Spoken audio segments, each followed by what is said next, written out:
Welcome to Wager Talk's last call. If you guys were listening yesterday, yes, I am still in a hostage situation, all jokes aside, in northern Florida at my dad's. So pardon any technological issues, any lighting issues, etc. But I did find this K-State shirt in the closet, so I was pretty happy that I get to wear that. Merril and John Murray's face. He'll be joining us here shortly, as well as Steve Merrill. But first and foremost, we've got VR, Gianni the Greek, Ace, the man of many names, off an absolute heater. And I see he's repping today as well. He's got the 76ers and the Philly hat on, but no Eagles gear. Explain yourself, sir. Here's why. I can't get myself to put on anything Eagles, because when I lived in Philadelphia, you got to remember, I was bookmaking. So I was anti-Philadelphia. All I wore was Dallas stuff, even to instigate stuff. So they bet more on the Eagles. So I was betting against the Eagles more or less every week, because they were betting them at any number. So I just can't get myself to do it, because I think my friends would do nothing but take a picture of it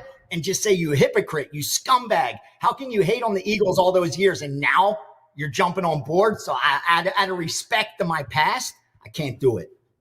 I get you. I totally understand it. VR off a nice heater yesterday. Between he and Art DeCesar, they gave us 6 public sides.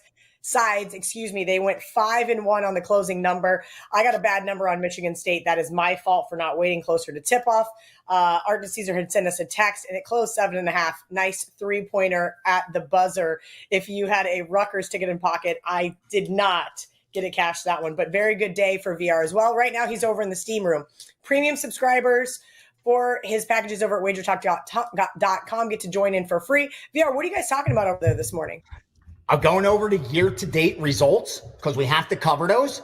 Going over money management through this year coming up, because I'm coming off a losing year. My second over the last 10. I tell you when I win, I tell you when I lose. So I was really excited about 2025, and I want to make sure that we start off on the right foot. So we're going over the money management. I was able to share with them a new group that I'm working with, so I kind of tried to get some accounts as well, because I love the guys that are in there. And I'm going to be able to share all the player props. I have probably like 20 or 30 player props. A lot of them, lines will be available, won't be available. So I can't use a lot for, obviously, subscribers, and I'm going low volume, but they will be able to get all of that. So if they have an opinion already, they'll help confirm it. Or if they're opposite, they could take a step back and maybe, revisit it, go over it again. So we're going to go over all in depth, both games. And of course, any college basketball that comes in, because there's only one NBA game. I haven't seen anything. I haven't really gotten anything in college basketball except being able to share what the public's already doing, because they're doing the same thing again today, Kel. They're tying in these early college basketball games with the later NFL. They were doing it yesterday, hoping to get not a free bet, but a bigger return on their bet for the conference championship by tying in some of those games yesterday. You know what I mean? They would parlay it with today's game. So if they hit yesterday's basketball game, now they have more pending on the outcome of the championships, with not having to place as big of a bet, or even having to come out of pocket more now. So I saw a lot of that yesterday. I saw a lot of that actually throughout the week.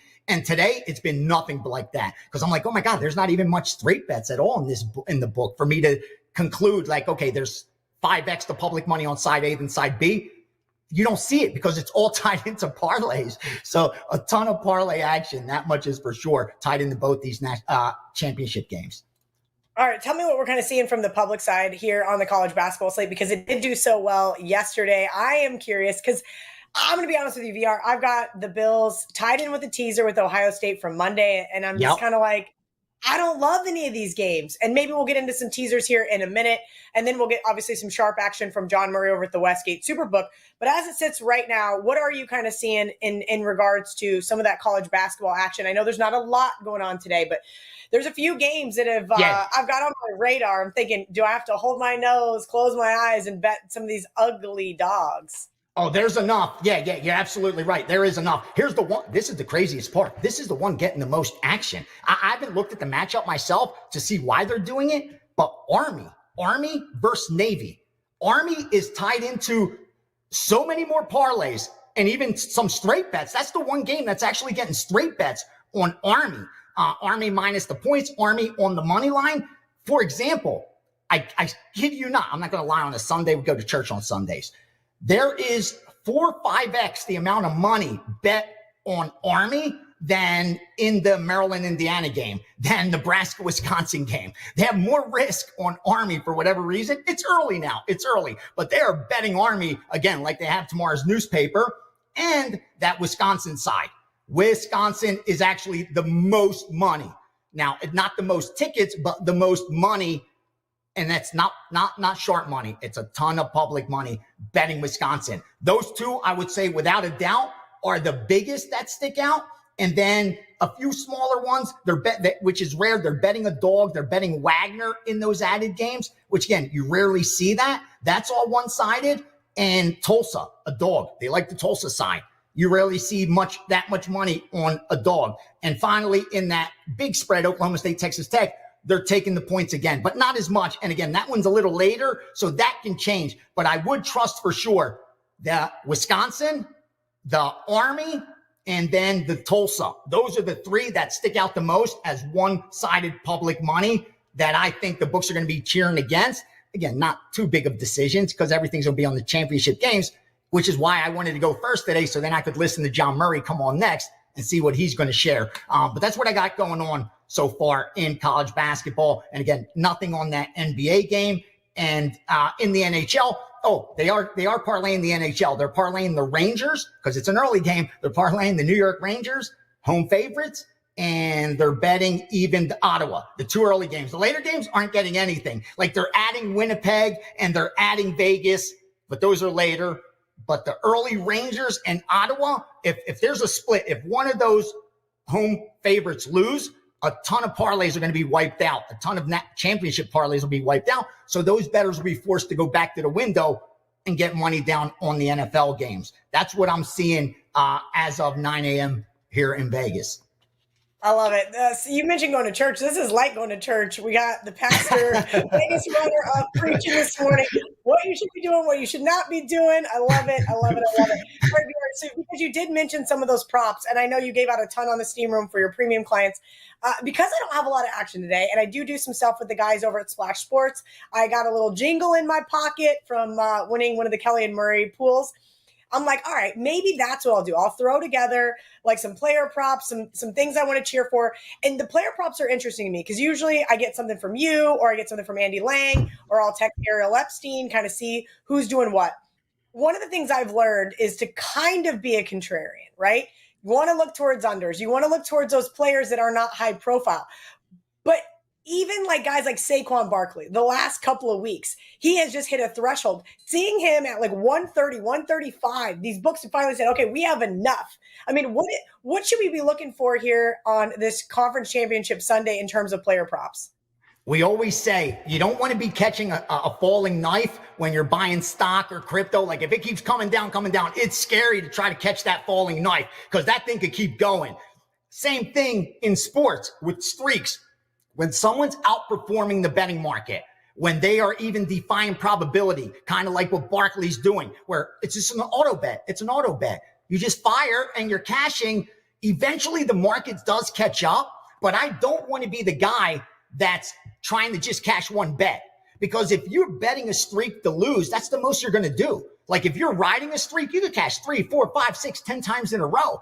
But if you're betting anti-streak, dude, the most you're going to do is cash that one ticket. So I try to stay away from those until it gets really overboard. Like you're like, okay, even with the shade of a bias, it should only be up to minus 120. But they're like, we don't care. We're throwing it out there minus 150. Then I'm forced to get off the couch and fire because I know like this kind of edge I'm not going to have very often. And even if I lose that bet, I'm comfortable losing it. But right now, if that's not the case, I won't do it. Like just because they've adjusted it slightly, sometimes the market, again, we always talk about the long term.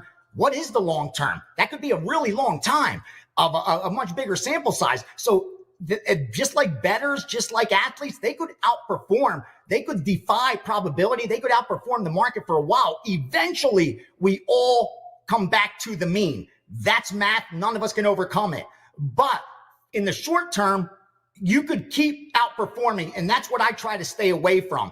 And you also said something else that is really important, that the sharp bettors tend to come in and bet those unders, and that's why they're not really rushing to the party. Again, it's a zero-sum game, so everyone's I'm betting again. It's not like we're all teaming up and betting together. So if there's a number that's off, you're going to want to get it before someone else does. But there's also an understanding that there's so much public money that's going to be overwhelming that I don't have to be first. That even if I miss the first number, the public's going to come in and bet it and help me get that number later, if not even better one. We see it in college basketball sometimes. I talked about it with totals. More importantly, where when it moves so significantly, if you like that under and it moves too much on the under, sit back. High probability, especially if it's a high profile game, you're going to get public money over, coupled with those groups that have a huge middle. They're going to see some opportunity to limit their risk and maybe hit a middle. So the line will come back. So with these props, don't fear if you miss the opening number, because today, that's where the money's coming in.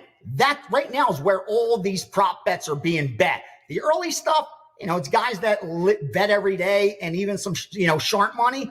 But if you're looking to take advantage of some soft lines, you can actually do that when it comes to championship games, when it comes to the Super Bowl, late, because of the bias of bettors betting the overs. Probably 8 out of 10 of my prop bets on the Super Bowl are unders. You know what I mean? Not by design. It just works out that way. But I'm not afraid to bet an over. And real quickly, I'll give you one so I don't forget it, because I actually sent that to subscribers. And that was Khalil Shakir. We bet over receiving yards, 54.5, 55.5, 56.5. So they really like him.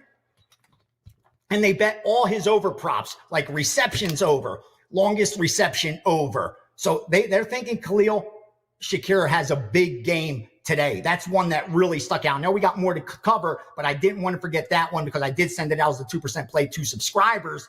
I'm not sure if it's still available, but I gave that a little earlier in the week. So if it's not there by a yard or two, give it some time. We got a couple hours till kickoff. Some over. Oh, we bet over. So sorry, that one you probably will miss. But if we're on any under and the number's still there, you'll probably get opportunity later as we approach kickoff. Love it. VR, let's see. There's just so much to cover on a beautiful Sunday like this. Again, you guys are over hanging out in the steam room, so I'm going to let you go here shortly. Any questions in the chat, we will have John Murray or Steve Merrill answer. VR, go ahead and leave our audience with anything that you think is very pertinent information, and then we'll see you Wednesday on Bet On It. And right now, I swear to you, Kelly, Shakir most receptions at plus 300. Shakir most receptions at plus 300 just came up on the screen now. I don't know if 300 is available. But again, those props, they bet smaller. So like something they'll bet, let's say arbitrary number, 1 unit, they'll bet like 0.25, 0.50 the most on these kind of props because they spread them so far out. Here's what I got so far that I've confirmed. There hasn't been resistance because a lot of times these groups don't agree. And more importantly, sometimes you'll see like it's a setup to come back and get a better number. Whenever they're betting overs earlier, that's what worried me about the Shakir move. Are they really just jacking that line up and then they're going to come in and 10x it under later? That hasn't happened. And with them betting Shakir again, seeing it on my screen, it just gave me a bit of relief. Not that, it's going to win because of that, but at least I know that is the sharp side. So here's a couple more for you. Kansas City, Isaiah Pacheco, under 8.5, good till minus 130. Austin Eckler, Washington, receiving yards, over 22.5, 23. So Eckler expected to do some damage there. Mahomes, interceptions. I know that's a popular one. Under a half, up to minus 125. Again, I haven't looked at the price, but they're looking under 125 to go up to 125 on under a half. And then I see a lot of these are overs. And there we go. Longest reception for Saquon Barkley. Longest reception, over 8.5, up to minus 140. So they're willing to go over 8.5, up to minus 140. And Ty Johnson. This one I'm actually really looking to get down on. Rushing and receiving yards over 19.5, and 20. So Ty Johnson over rushing and receiving yards over 19.5, up to 20. I think they're comfortable taking. Those are the bigger ones that, again, I confirm are legit. Even if you see a little resistance, it's not because they're jumping off the other side, or they're 10xing it elsewhere. Those I could confirm with certainty. And a long shot for you, Marquise Brown's receiving yards with that plus 60. Actually, I don't even know how to read this stuff. 70 plus at plus 350, whatever that even means. So just seeing like some of those bigger dog ones that they're betting. Yeah. That's what sticks out the most. I love it. I'm going to go find some of these right after the show. So good news is kickoff. Tip-off for college basketball is in 44 minutes. But we got plenty of time before the NFL kicks off today at 3:30 Eastern, 12:30 Pacific. VRWT.buzz/VR if you're looking to become a premium subscriber and get free access to his Steam room. He's moving that to Saturdays. And anyone that's with me for the year after the Super Bowl, I'm doing a blackjack course. So anyone that's with me for a year gets it for free. I'm putting it together with WagerTalk because so many people are interested. So I'm going to and they charge like $5 for that course. I'm going to do it for very, very, very, very cheaper than that. But anyone that's with me for the year, because since we already have the system set up with the Steam room, I'm going to do a blackjack course. So if you're with me for the year, you'll get that for free. I was there with Bobby the bookie, Gianni Detroit, and VR getting a live blackjack course at the Mandalay Bay, and we all got told, "Sorry, you guys are leaving. There's no more here at the table." I'll have to have Johnny find that video. It's old, it's grainy, but it's great. VR at Greek_Gambler on X and Instagram. At Greek_Gambler7 on TikTok. He puts out a ton of information for you guys for free as well. So make sure you guys give him a like. Hit that smash button so you do not ever miss another episode of Last Call on VR. We'll see you Wednesday on Bet On It. Thank you. Thank you for hanging out with us. Always appreciate the time and the insight. We also appreciate John Murray, but he's forced to be here because, well, we love the Westgate SuperBook, and I made some phone calls and said, I need John Murray here every single Sunday for all eternity. He's happy to be here, except for his team lost yesterday. That's why I found a purple shirt in the bottom of my closet at my dad's house just for him. Woo! What a win finally by the Wildcats. And it feels really good, John Murray, considering they haven't won a game in like 14 weeks. You wore that just to make fun of me? That's the only reason you're wearing that shirt? Yeah. I found it in the closet behind me. That's classy. And I thought, you know what? K-State looked good yesterday for a better part of that game. I thought they might choke it away there at the end. But you don't really care about basketball. You don't really. You're a soccer fan. You're a Redskins fan. Like you're not even wearing Commanders gear today. I don't own any Commanders gear. I've never purchased any Commanders products. I do have a lot of Redskin stuff at my house.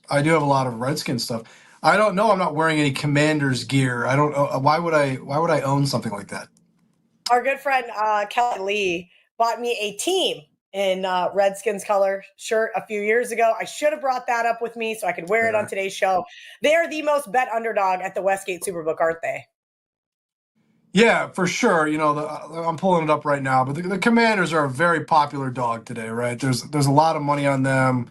Ticket count's pretty one-sided. I mean, I know your followers get all bent out of shape if you tell the ticket count, but it's like 2/3 of the bets are on Washington here at the Westgate SuperBook, and Washington money line is a very popular play as well. The over is a very popular play as well. So Washington, the consensus from the public is Washington is going to score a lot of points in this game, Kelly, and they're going to win the game. That's the way it's being bet here.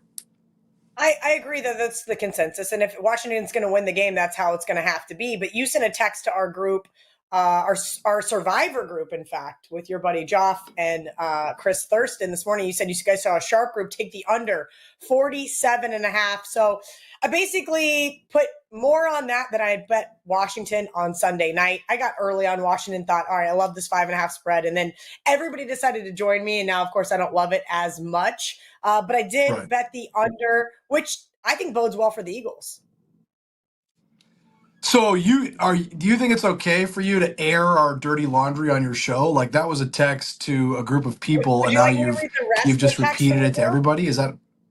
Let me read some of the other texts from the group. No, I don't want you to read what I write in text messages. No. Wildcats bitches. Those are private conversations. I sent last night. I waited like 4 hours after the game so that he and Joff, the Mountaineers fans, I said, okay, don't rub it in right away. Let the pain cool off here for a few minutes. I know they're newly ranked. And then I had to send in, just to remind you guys that even though my team sucks, they still beat your team. Well, we're not as emotional as you. Like a regular season college basketball game doesn't really matter. I mean, like I'm not really that concerned about it. So let your game, the NFC game, Philadelphia -5.5 was a really sharp bet on Monday. That's why you saw the market go up, KIV. So it went to 6.5. It was at 6.5 pretty much all week. But there's so much Washington support. You saw the market go down to 6. Can the public move the market? Yes, in a game like this, because there's so much money on this game.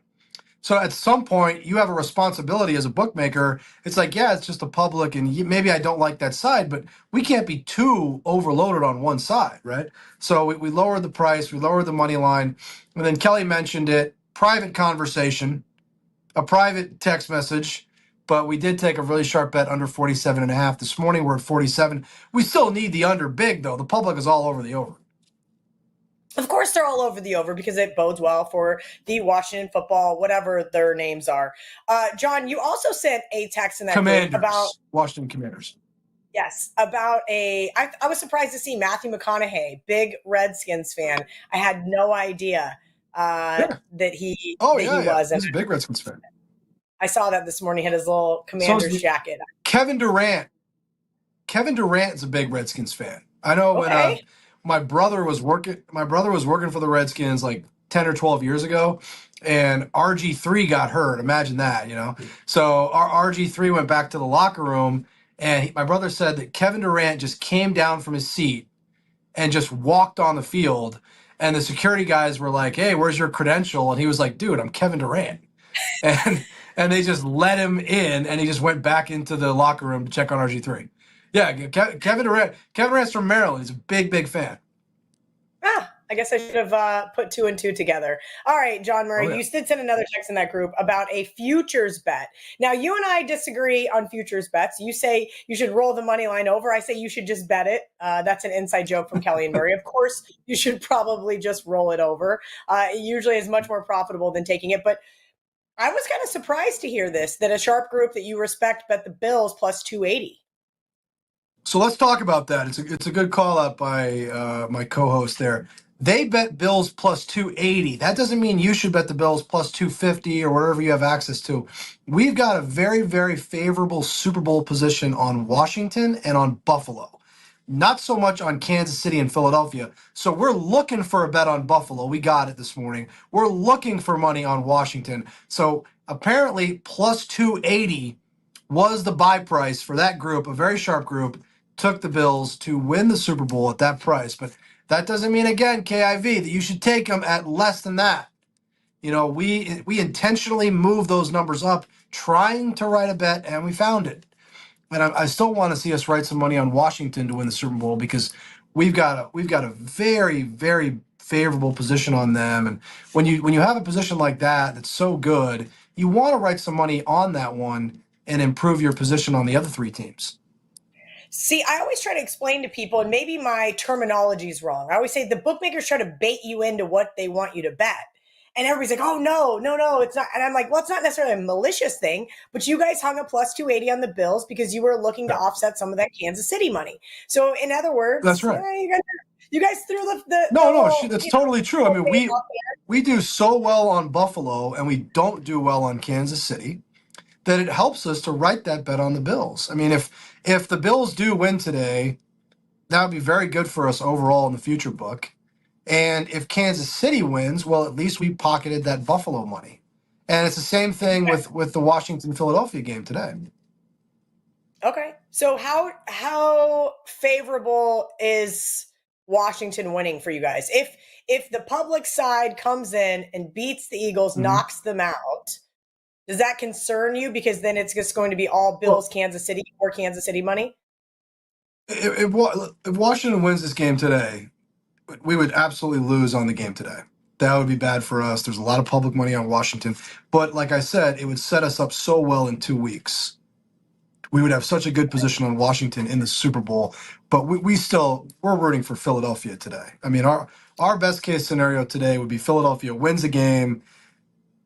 And interestingly enough, we'd love to see Philadelphia, if they're going to win and they're going to cover, from our perspective, they might as well cover all the teasers too. because I've seen a lot of people teasing Washington up to Ugh. 12, 12 and a half, etc. So our best case scenario right now would be the Eagles blow them out and still somehow stay under that total. That's a fine line. I mean, for Philadelphia to win by 14 and keep the game under, they would basically have to completely shut down the Washington offense. But that would be the best thing that could happen for us. That's interesting. I didn't get a chance to talk with VR about teasers because he and I had so many things to go over. In terms of teasers, especially once the public gets involved, as you mentioned, there's so much more public money involved in the divisional round and the championship round, and of course the Super Bowl, March Madness, the Masters, things like that. These big type tournaments, and towards the end of the season. How do you guys write things like teasers? Right. So I think there's no value betting teasers pretty much across the board at any book in Vegas or any book outside of a couple of other shops, we'll call them, that may offer minus 120, right? So you guys are writing teasers. Why did you smirk when you said other shops? You kind of smirked. Did you catch that? Because I like to keep it PC for Nevada gaming, because I would never want to jeopardize you being able to come on my show. Okay. John Murray looks like Canelo Alvarez. Oh my God. I've never seen it, and now I can't unsee it. This is great. I'm going to text that's our not true. Side by side. That is wonderful. I'm stealing that. All jokes aside, talk to me about these teasers and why people should not be teasing the Commanders to a horrible number of 12. No, because you're not. Look, I say this, and now Philadelphia's going to win by 11, and all your listeners are going to get their what's in a wad, right? But and then you're going to go famous on TikTok again. That'd be great. I love TikTok. Apparently, no, it'd be. When you're teasing, you want to go through the key numbers. The key thing to remember is no matter what numbers you're going through, they charge you the same for 6, 6.5, 7 points. It doesn't matter if you're going from 1.5 to 7.5, or if you're going from 6 to 12. Costs the same. So you don't really. I don't think you shouldn't be teasing a game like this through what I don't really consider to be key numbers, other than 7. Obviously, that is a key number. But I know I wouldn't tease Washington here. But that doesn't mean that they can't lose by 11. I'm not saying that never happens. I'm just saying I don't think that's a plus money bet for you to make. Now, Buffalo is a good teaser option. Buffalo, right now, we've got the Bills +2. A lot of the market has 1.5 all week. So actually, you could you could do a 6-point teaser, take Buffalo up to +8. Now you're cooking, KIV. Now you're going through all the key numbers. It's a bit of a high total of 49, but these games generally end up being pretty close. It's hard to really picture either one of these teams running away with this game. I got to think this AFC Championship game is going to come down to the end, and it's going to come down to who doesn't make mistakes, who doesn't beat themselves the way Baltimore did last week. That's how I see the AFC game ending. Okay, you guys are booking 10-cent lines right now over at the Westgate SuperBook on these two games. Talk to me about the importance of that and why the Westgate's basically, giving out nickels and dimes here all football season long. I mean, it's been crazy. You guys were booking at -108 during the regular season. You guys are booking at -109 during college football. Talk to me about the significance there and why you guys chose to do that.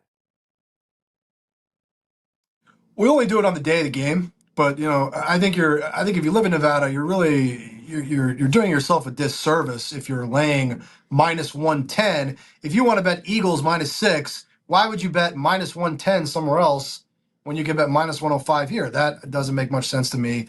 Same thing if you want to bet Buffalo. I'm looking at my screen. Looks like a lot of the books are at 2 right now. But wouldn't you rather play +2 -105 than +2 -110? I certainly would. The reason we can get away with it is we think that by a Sunday morning that the market is so good that we're okay with reducing the VIG. We're fine with it. And we actually had really positive NFL results this season on straight bets, Kelly. Straight bets, we did even better than we did last year in terms of hold percentage. Despite reducing our VIG, we still did better. Now, parlays were another story, my friend. We did not do so well in NFL parlays this season, but straight bets we did very well. Good to hear. I'm glad you guys didn't get completely killed. I think we've finally seen it level out, and college basketball has been pretty good to me. So I wanted to touch on a couple of college basketball games for today. I know there's not a lot, but there's some good early games in the Big Ten, and there's a really garbage game in the Big 12. VR had mentioned that he saw a lot of public sides here. Can you drop some public sides today on the hardwood before we let you go?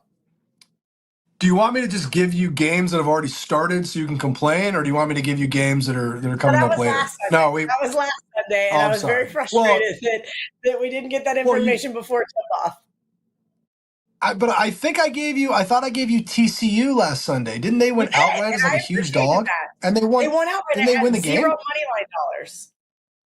Well, that's not really my fault. I can't log into your accounts for you after I tell you what to bet on. Can I? All right, so I don't think so. That'd be a big gaming violation. I'll give you two. I'll give you two picks real quick. Okay. Yeah. That's the one. So Nebraska, they took 8.5. They took 8. Nebraska's at Wisconsin. We're at 7 right now in that game. And this is a fun one. This is always a fun game. I've been to this game, actually. I've been to an Army-Navy college basketball game. Pretty cool experience. They laid Army -2 and 2.5. Right now, Army is -3 against Navy. Army-Navy game in West Point. That'd be a fun game to go to today. I think I'd rather be there than in Philadelphia for that game. But should be a fun day of football. It'll be a fun day. Philadelphia is a great place to watch a game when you have money on the Eagles. I only bet against the Eagles in Tampa or in New York, and that was not good for me either one. All jokes aside, John Murray's the best. He hangs out with us every single Sunday here on Last Call. You can also catch him on the WagerTalk and Kelly and Murray TikTok, where he pisses off all of the Kansas City fans every single week. It's wonderful. He has gone completely viral. I don't know if he loves TikTok, but TikTok loves him. And, well, that helps all of us, in the social media world. We'll see you Friday, John Murray. We're going to film Friday this week. Friday, right? But Kelly, I got to tell you one last thing. Next Sunday, I'm going golfing with the boys because there's a harrowing bye week next week. Yes. Great, because I won't be here. I'll be on the golf course. Super Bowl Sunday, I'll see you, kid. Yes, we'll see you Super Bowl Sunday. Hit him straight, John Murray. We'll talk to you on Friday. Let's bring in Steve Merrill. Sorry, guys. We went long with VR. We went long with John Murray, but that's because I thought there was a lot of really good information to be had. And now, the wonderful Steve Merrill is also a Redskins fan, is also going to take all of your questions. So if you guys have questions, I love it. You guys might as well just put it on, Steve. Just wear the hat for the rest of the show. I think it's wonderful. All jokes aside, go Commies. I really hope they win today. I know that everybody is on them. So let's just get started on that game. Let's hear it. Talk to me about your Washington, whatever the Redskin Commanders are. Messing with you. I'm not muted. Had to mess with her there. Look, I can't say Commanders. Oh, I said it. I was trying to mute myself when I said Commanders. This one I didn't show last week. I showed the banner and the other ones. This one was actually in the background. This is a 90s hat. This is like what Joe Gibbs wore. And I tried to put it on and it broke. It was so dry rotted in the back. It's too tight now. I can't get it to fit. So I will not be wearing it. All jokes aside, if you ever want the nickname to come back, they cannot win the Super Bowl. So that's reason one to root against them. Question is, if they win the NFC Championship, would the nickname never come back? So maybe we can't even root for them today. I'm wearing Eagle Green, not by default. I just pulled this shirt out of the pile. I find it very interesting what John said about the public consensus because it aligns exactly with what I said Friday night into my Saturday Fade the Public video, which is still available here on WagerTalk TV. Watch it after this show. You got a few hours till kickoff. And I did point out that the Commanders were a public dog heading into the weekend. I thought we would see more public money on Saturday and Sunday, which it sounds like. But what's interesting is this line is holding 6. It hasn't come down. So I think you can make an argument there's a sharp square divide on the side in this game with it holding 6, yet the public heavily betting the Commanders. That means the bigger bets, the sharp bets, are on the Eagles. And the other thing that's interesting too, Kelly, is the look-ahead line on this game was extremely accurate last week. Many books had bettable lines on all the possible matchups, and the look-ahead on this game was going to be 647.5, and that's exactly where it sat most of the week. But keep in mind, it briefly opened 5 last Sunday night. So they opened it a little bit lower because the Commanders pulled that upset, which didn't make much sense to me because they had to pull the upset to get the matchup, but the look-ahead lines knew that, and they had a 5-0 turnover hedge. But now it's up to 6, where we thought it would be. Total, though, John talked about that sharp money move that came in on the under. Public is also leaning towards the over, and I mentioned that in the video, and I do like the under in this game. I use that as a free play in my standalone video for this game here. You can go check that out, 5-6 minute deep dive.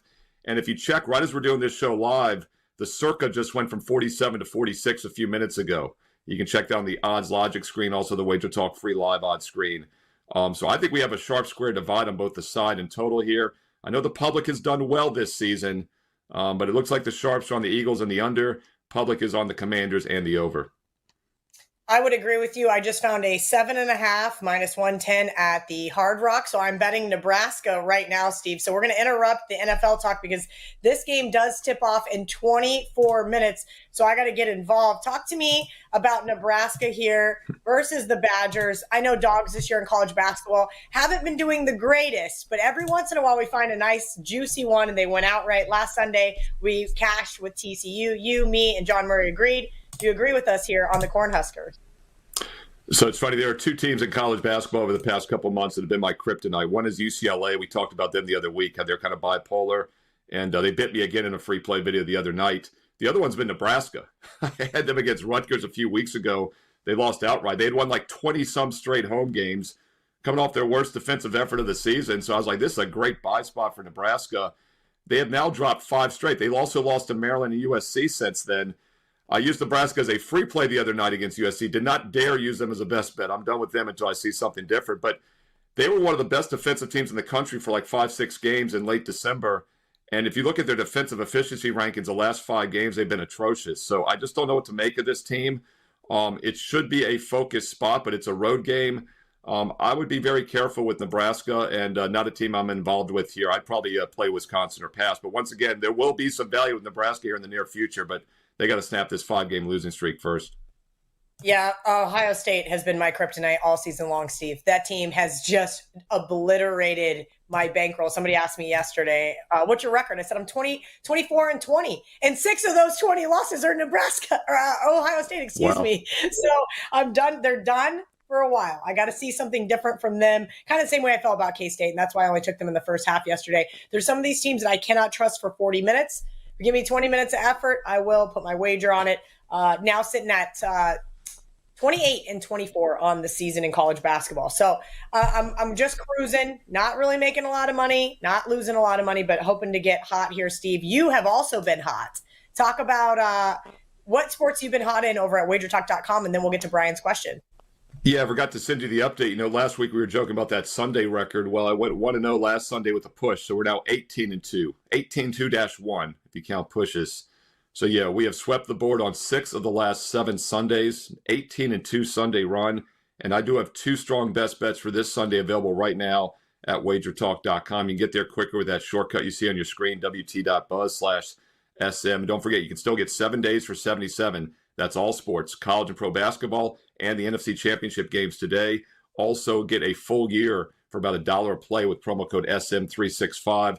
All the details are on my page. You don't have to memorize the promo codes. Go there right now. Steve Merrill, WagerTalk.com. I love it, Steve. Let's get into the questions here from the audience. Brian Benor wants to know thoughts on a 4-game parlay of all 4 quarterbacks scoring a rushing TD. Oh, boy. Now, here's the thing. I absolutely think Jalen Hurts, Jaden Daniels, and Patrick Mahomes could score a rushing touchdown. But here, I feel like Josh Allen has really tightened it up this year. He's throwing less interceptions, and he's putting his body on the line less. Talk about that. I know you're not a big prop bettor, but Brian, I absolutely can see this going 3-4 and you just being completely devastated. Yeah, he's not going to win this. But at 50-1, you only got to win 2% of the time to be right. You can lose. How nice is that, Kelly? You can lose 98% of the time and break even. It's not a bad deal. When I first heard that, I was like, no way. But then you start analyzing the quarterbacks, like you said. You've got Jalen Hurts, who's a touchdown machine on the 1-yard line. You've got Jaden Daniels, who moves pretty well. And then Mahomes. And I actually think Josh Allen is a good mobile quarterback. And maybe not as much doing it this year, but you do have 4 of the better running quarterbacks when they want to be in the league. Put it this way, I would not play no at minus 5,000. So the plus 5,000 is the only way to play it. They're also not offering that option, obviously, for a good reason. But bigger picture, we joke about how bad parlays are for you, and they are, and teasers in general aren't good bets unless you do it right. But the nice thing about parlays, and especially long shots like that, is the risk reward isn't bad. And you can have fun with it, and you're getting action in both games. You can put $1 on it, and win, $50. So it's not a bad deal. It's not, hey, there's nothing wrong with having fun with sports betting. Just set that aside from your real bankroll and have a fun bet bankroll is what I call it. Absolutely. We see people call them coffee bets, pizza bets, whatever. Yeah, I always tell people that's right. with my 3-team money line parlays, right? I throw $100 on them. I've got, 2 or 3 dimes on each side, but that $100 just in case all 3 went outright feels so damn good. Have not hit one in 2 years though. So it's about time because as you mentioned, when they're above 50-1, you only got to hit them 2% of the time. We hit 2 back-to-back in 22. 21. We hit 2 back-to-back in 21. So I need to hit a couple more of those to keep it rocking and rolling. Get me through 2030 at least. B Daddy, one of our loyal listeners here. Yep. Bill Sandoval under 24.5. I'm guessing yards. Buffalo first half. Ty Johnson over 20.5 rushing yards, and receiving Mahomes over 22.5 rushing yards and plus 7.5. B Daddy likes to talk in codes, so I'm not quite sure. Steve, any kind of prop bets that you notice that correlate when you like a side? Is there anything that will get you to the window on some of these? If you like the Bills, does that correlate to, as John Murray said, the Chiefs, beating themselves similar to the Ravens? So a Patrick Mahomes interception, or possibly one of those big receivers, let's use Travis Kelce, going under the receiving yard. So any of those things tend to correlate for you? Yeah, Big Daddy and Bill Sandoval, 2 of our loyal viewers there. As far as the props, you're exactly what I was going to say, Kelly. I mean, you have to look at correlation, and, you have to kind of – we always talked about this a lot for the Super Bowl, right? But now with legalized sports betting everywhere, we can do it every week in the NFL because props are galore. And when you and I started, a decade or 2 ago, you couldn't find props on anything until the Super Bowl.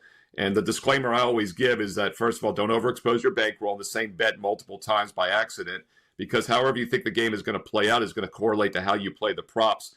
Turnovers are interesting. I'm glad you brought that up in this Buffalo-Kansas City game, because I didn't even realize this until I was doing my standalone video here, which is up on WagerTalk TV, my deep dive. The last time the Chiefs had a turnover in a football game was when they lost to the Buffalo Bills back in Week 11. And Patrick Mahomes threw 2 interceptions in that game, which is very unusual for Mahomes. Now, granted, it was a road game. He still had 3 TD passes, and he still had a QB rating over 90. But they lost that game 30-21, 2 turnovers for the Chiefs, 2 interceptions for Mahomes. They have not turned the ball over in the last 8 games since, even that garbage game against Denver. No turnovers in 8 straight games. And you would think, well, they're due. But then again, Mahomes going into last week had never thrown a pick in 6 divisional games. Now it's 7. I think he only has 2 interceptions in his conference championship history. He's got like a 90% completion rate. Josh Allen, though, is just as good. The Bills have 1 turnover in their last 7 games total. So the last 7 weeks, these teams have 1 total turnover. And it's not a fluke because interceptions are somewhat predictable. Turnovers probably decide this game if either team has one. And once again, as you know, predicting turnovers is very difficult. But I do like the over in this game for that reason. When 2 teams take care of the ball, the drives continue, more big play opportunities. And this was the one side or total that wasn't very public. By the way, the public is on the Bills in this game, just like they are the Commanders. We got public dogs in both games. A little bit of a sentiment towards the over, but we get that every week in the NFL. So I don't mind stepping in with the over in this game. I think under Commanders makes sense. You're definitely fading the public on the sharp side there. But Bills Chiefs, the first one got to 51 with 2 turnovers. I rescored it on the drive charts in the mid-50s. And I see no reason why this one doesn't get up and over. And by the way, it's going to be clear. No wind, no precipitation, just cold. That won't bother either team. Yeah, these teams are built for the cold, especially, both of them actually, because Kansas City had one of the coldest games in NFL history last season. Steve, 16 minutes before some more college basketball tips off. Is there anything else on your radar today? I text Joe Ranieri, our producer, and I said, Joe, this is a lot of points for your Cowboys. I mean, I know they're bad, but this Texas Tech team has had some moments where they've faltered as well. I think this is a huge number to cover, but then VR pops on and says, hey, we saw some public money coming in on Oklahoma State. They agree with your sentiment. This is a lot of points. I've been looking at teams in the first half, right? Again, I like teams that I know I'm going to get played for 20 minutes. Texas Tech seems like one of those teams that comes hot out of the gate. And maybe that ends up being the play. Maybe I don't get to the window with Oklahoma State. Maybe they get in the second half, get caught up late. Maybe I should be looking at the Red Raiders here in the first half. It's interesting because I think a lot of times momentum carries over from the previous game or vice versa, and you can kind of look at the Texas Tech run right now. They've won 5 of their last 6.